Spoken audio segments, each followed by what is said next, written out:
Welcome back to Tabletop Assault. I'm Ross, and today I'm going to continue my segments on analysing the Necron Codex. Today I'm going to look at Necron Warriors, sort of the infamous line troop, you know, animated robots walking across the field, annihilating everything they come across. Now when it comes to these troop choices, certainly it was one that people were really wanting to talk about when it came to Chaos Space Marines, and again, Necron Warriors didn't disappoint when I had to look at them in a bit more detail and try and analyse them. So this is a surprising codex unit that I have a lot to talk about. How this works is I'm going to have a look at the unit in the codex itself, have a look at stats, war gear options and other things as well, any special abilities that might be applicable. I'm then going to go into loadout suggestions or ways to use the unit. Then going to speak about some dynasty codes, we're going to look at them, and then some stratagem recommendations as well. So with that, let's have a look at the Necron Warriors. So Necron Warriors have movement 5, which is standard for Necron. Weapon skill and bliss skill 3+, which is pretty average, so pretty good. You know, the average would maybe be 4+, but 3+ is absolutely fantastic. Strength and toughness of 4, which is good for a line troop. Wounds 1, attacks 1, pretty standard. Leadership 10, which is great, higher than most armies, but obviously standard across the board when it comes to Necrons. And a 4+ save, which is maybe a little bit below what I'd hope for, you know, a big metallic sort of robot hunking across the field. But a 4+ save is good nonetheless. Maybe a 3+ is what we'd love, but we get what we're given on that one. Necron Warriors are armed with Gauss Flares, and that is it. They have no other options there at all. In terms of abilities, they only have Reanimation Protocol. That is simply it. Pretty basic unit when it comes to the codex entry itself, especially the fact that they have no upgraded weapons to speak of there. So let's go into a bit more detail.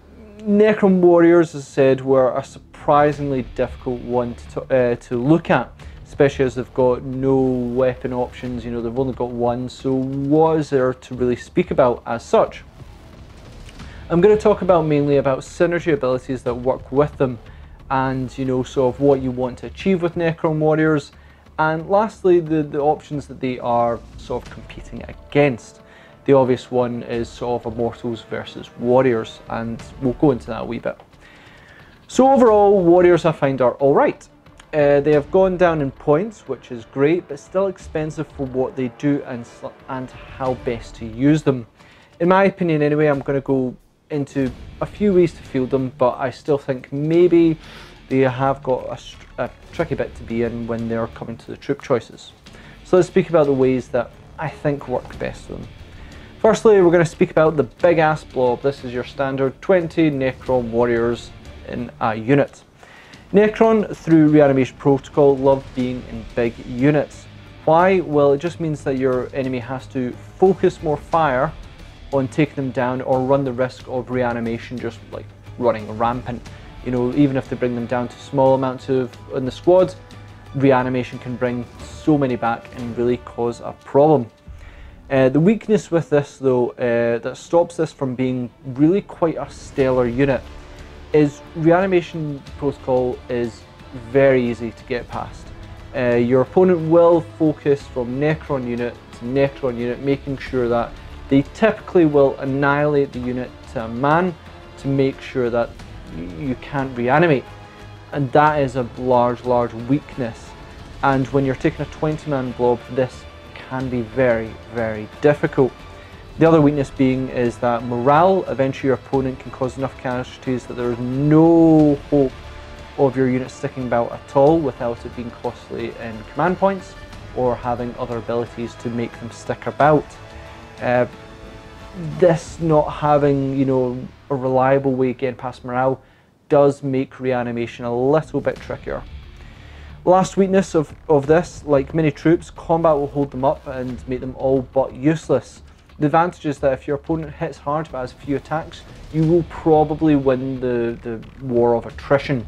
Simply put, is that a 20-man blob of Necron Warriors, your opponent may crush, you know, 5, 6 of them quite easily, but those guys may come back up If they come back up and then they hit, you know, 1 or 2 guys down, eventually you might be able to grind your opponent out.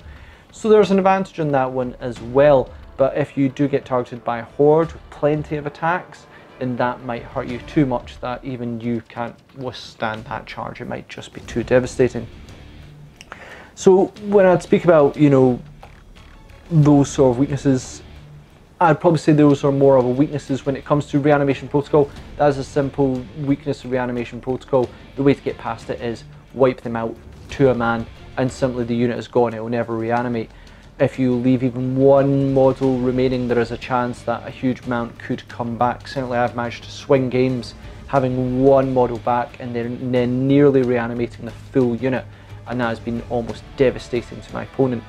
But when you get annihilated, then there's no coming back from that. And that may be a weakness from Reanimation Protocol itself, and I do think that might need a wee bit of a tweak on that side. The other one, when it comes to morale, well, morale is simply, there's some ways around in Necron Codex, I will go into that in a wee bit later, but that's pretty standard. And the combat, again, that's pretty standard for line troops. We have the added benefit that if you get in a protracted combat where your opponent's not hitting hard enough, you may reanimate and still win it, though it may take several turns.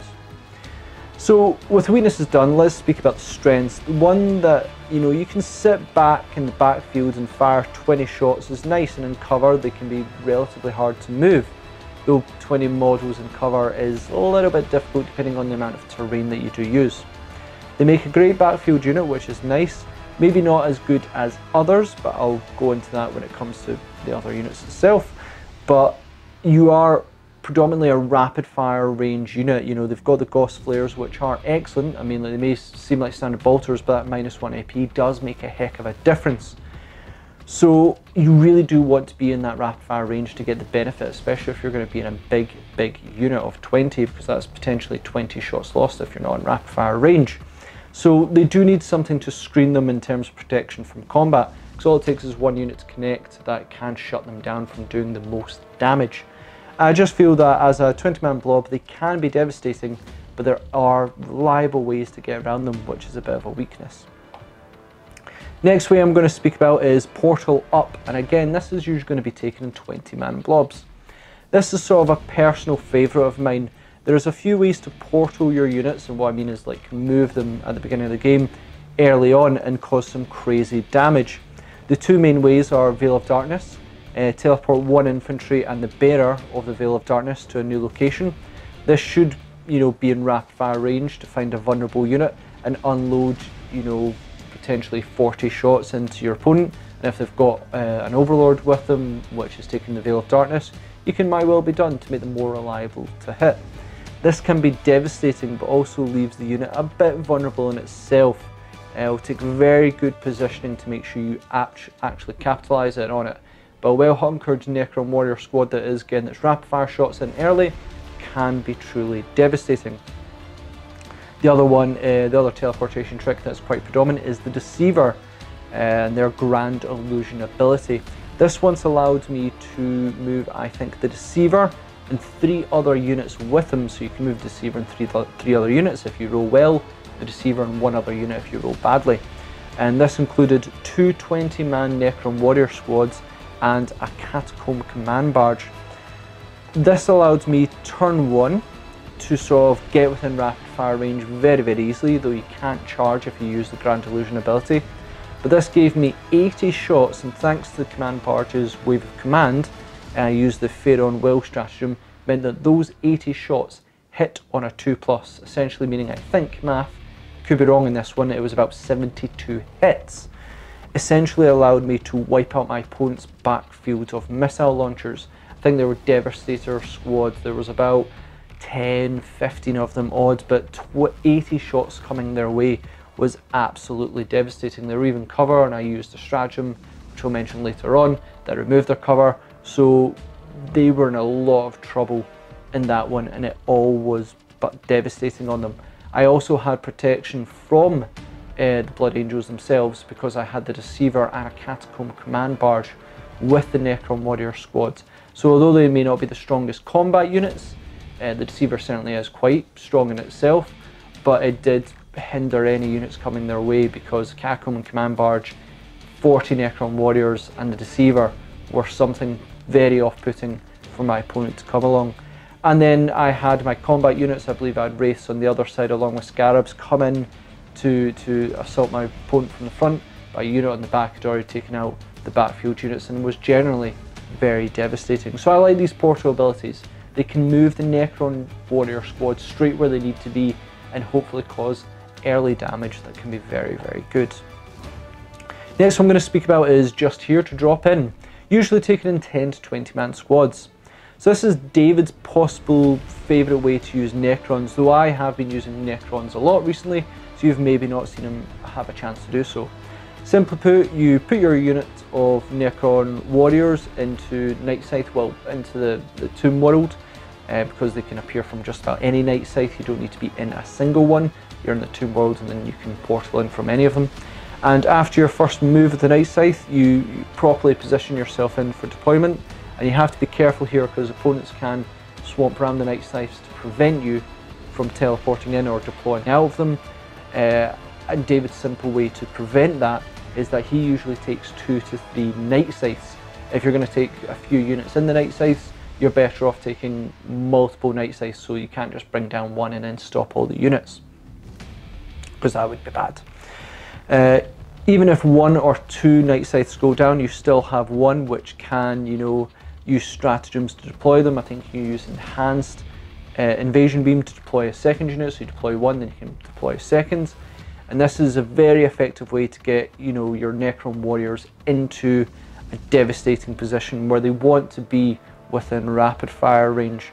Don't get me wrong, destroy all the Necrons, destroy all the Night Scythes and Monoliths, and units in Tomb World are, you know, essentially can't deploy. You can use emergency invasion beam to get out, but that's only one unit, and that can be a very crippling blow if all the Night Scythes or Monoliths are destroyed. The other thing I'd say in that one is that the -1 to hit, so your opponent knows what your plan is to come in with Night Scythes and deploy in. The -1 to hit on them keeps, you know, your Night Scythes alive, and your opponent knows there's going to be a heavy amount of firepower coming, you know, from them if they don't get destroyed. So your opponent may want to target the Night Scythes before they deploy their payload, but this will count as a distraction from the other units such as destroyers, because destroyers in the backfield are devastating as well.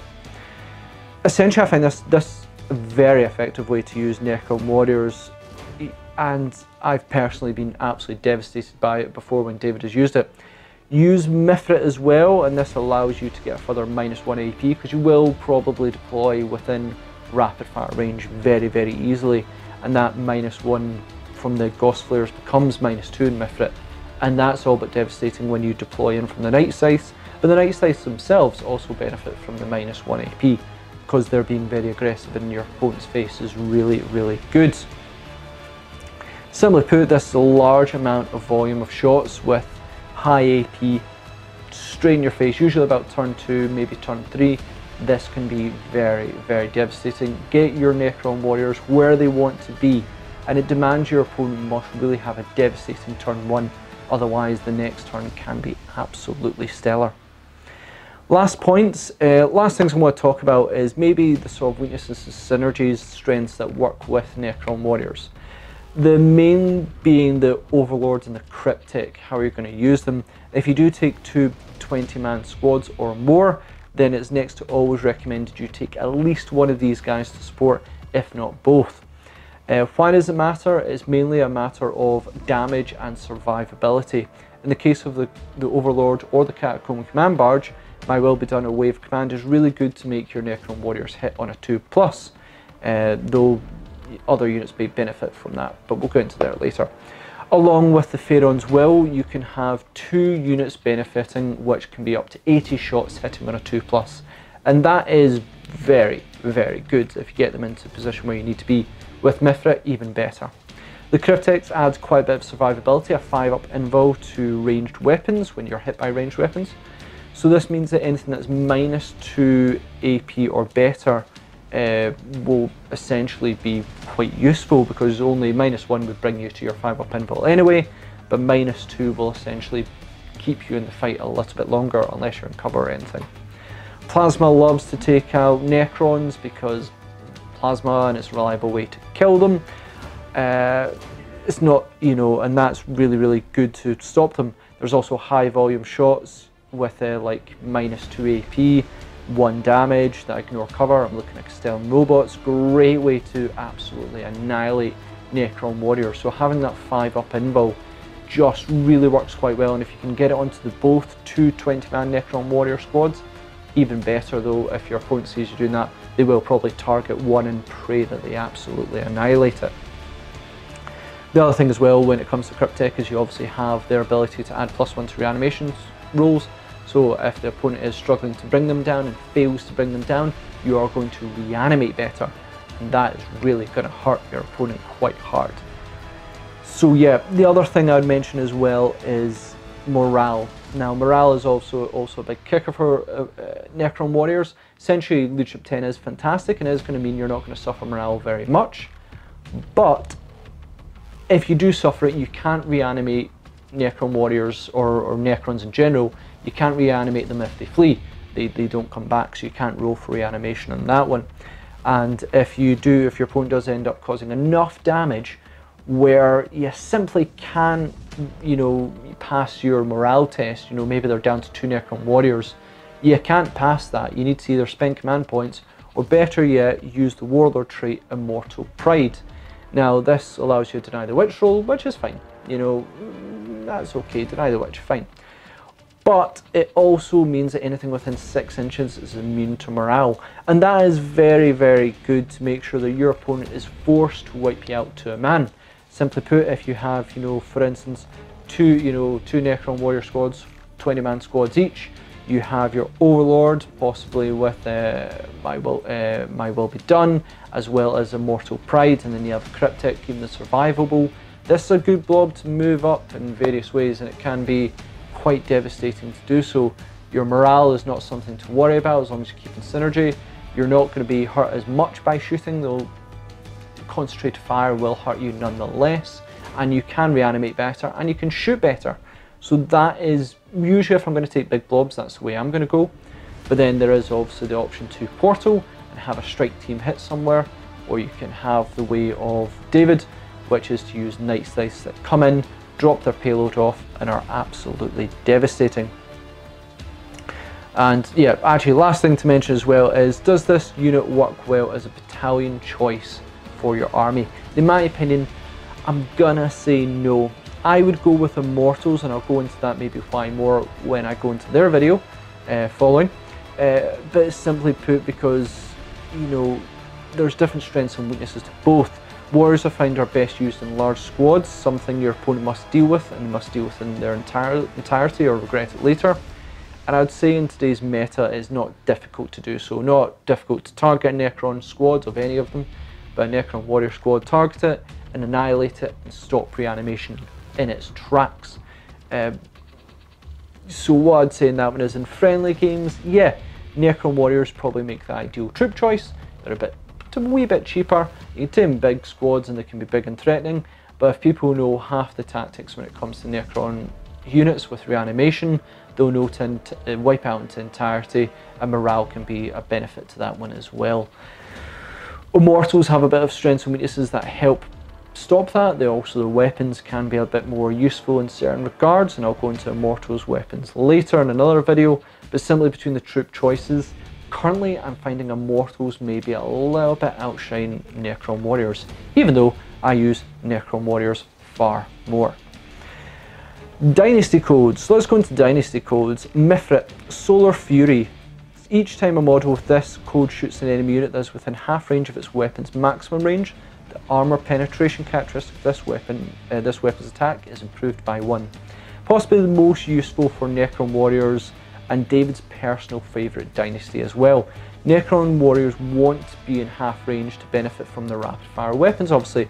Potential 20-man squad putting out 40 shots, possibly hit on 2+ if they've got My Will Be Done or Wave of Command, and -2 AP is going to hurt a lot of units quite well. Maybe not the most well armoured ones, anything toughness 5 may survive a bit more, anything less is going to be shredded or certainly take significant damages.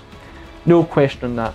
Simply put, this is the main strengths of Necron warriors, which is mid-range shots, making them even better.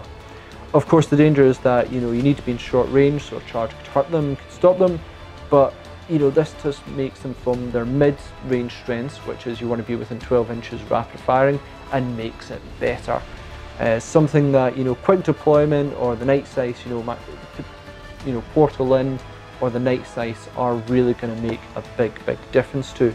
So certainly if you get the drop on your opponent in that one, Mithra is certainly going to make it much more devastating. We've then got Nihilaka, I'm sorry I pronounced them all really badly.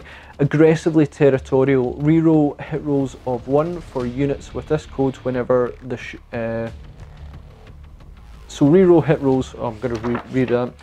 Reroll hit rolls of 1 for units with this code whenever they shoot, including when firing Overwatch, as long as they did not move in the preceding movement phase and they have not disembarked from a transport during this turn. So I wrote a wee bit wrong on my laptop here. Allowing a unit to reroll 1s for not moving is pretty darn good, and on many armies this would be an absolute no-brainer. I believe that Dark Angels are very similar to that, and they have a morale buff as well. However, Necrons do work well as a slow moving force, getting into dangerous areas such as rapid fire, which Necron warriors really need.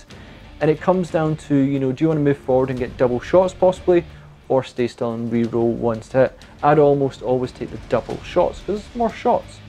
Simply put, other units who can sit back in backfield are going to benefit from this a lot better, and there's a few units in the Necron Codex that do benefit from this really well because they just want to sit back and fire.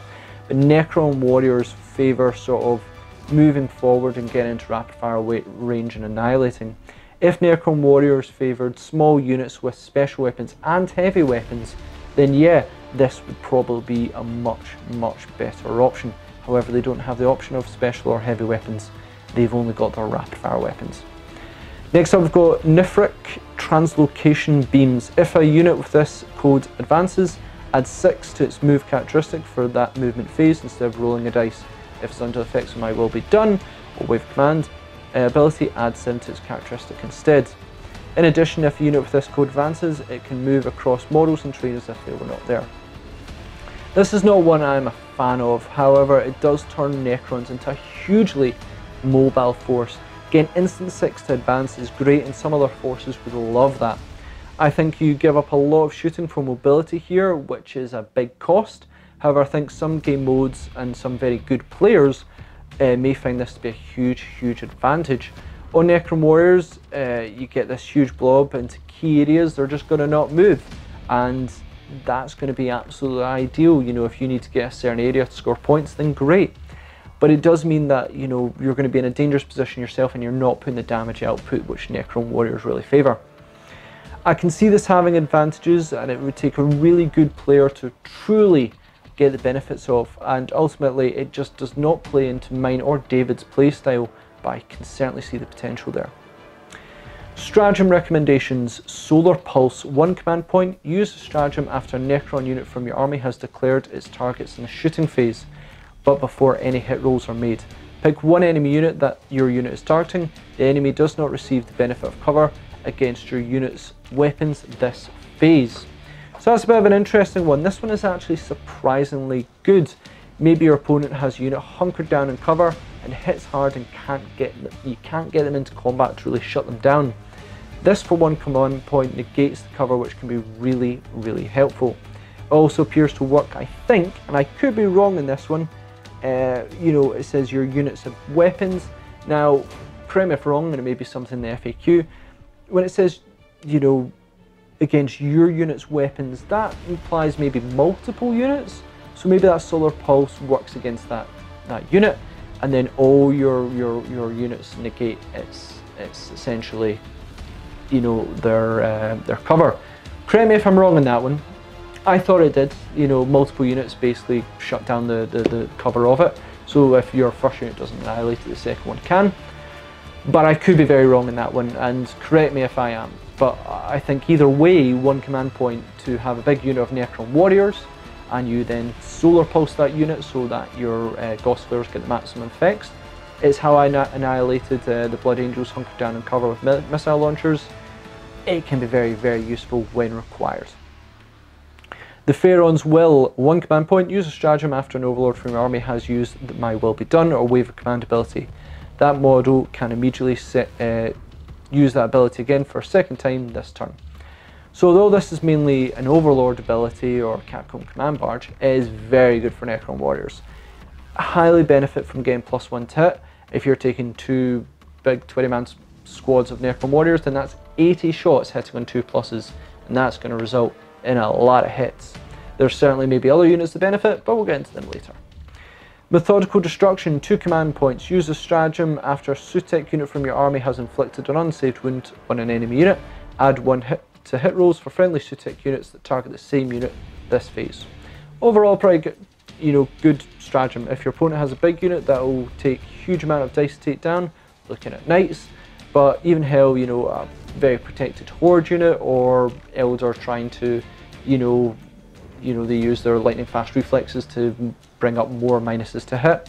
A general +1 to hit on that unit will ensure a lot more damage will go those ways. And anyway, Necron warrior squads, +1 to hit, who doesn't love that? It'll just make them more accurate and more deadly. And last will be Translocation Crypt.